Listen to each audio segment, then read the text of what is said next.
And so I've done the live streams lately covering different songs, many songs, and there's a certain stage where beginners are at where you just try to set out to learn as many songs as possible when you're first starting.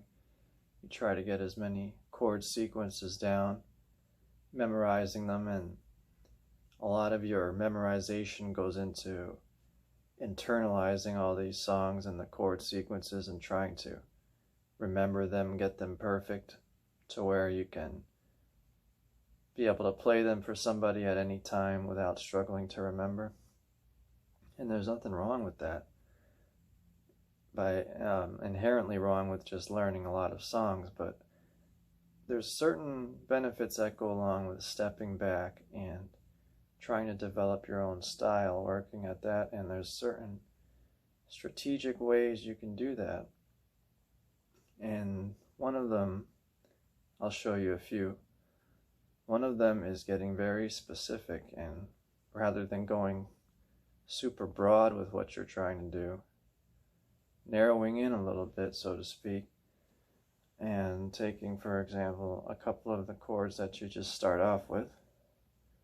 I've done a lot of chord tutorials. One of the first chords we ever learned is the E minor chord. So say we have E minor and A minor. That would be two basic chords that we can just basically switch between.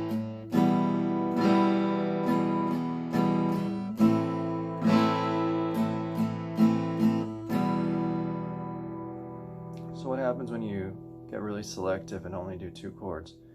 Well, you can begin to add a lot of range and a lot of different sound qualities to your strumming, to your characteristics of your playing, simply by just limiting yourself to two chords. So we can play this way or this way, but so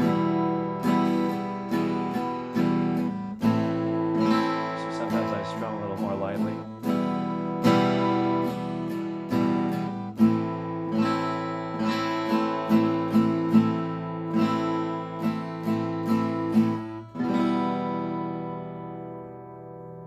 And also, when you're focusing in on two chords only, one thing that does is that will reveal any flaws in the way you're holding the chords down. Now these chords are kind of basic, but even still you make sure that you're right behind the frets, because say you weren't pressing down hard enough, there might be flaws you're not even noticing. Okay, and then one other thing is, it lets you be very selective with which actual strings you hit when you're doing this sort of thing.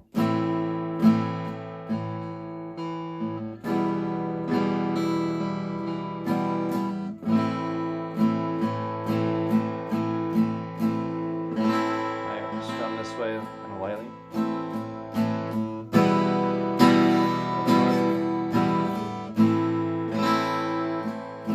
So it all depends on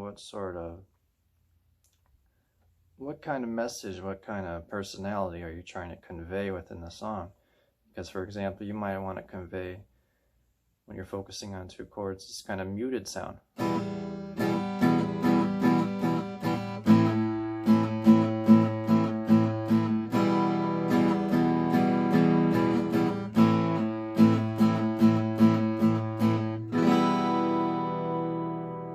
So that's muting with the left hand.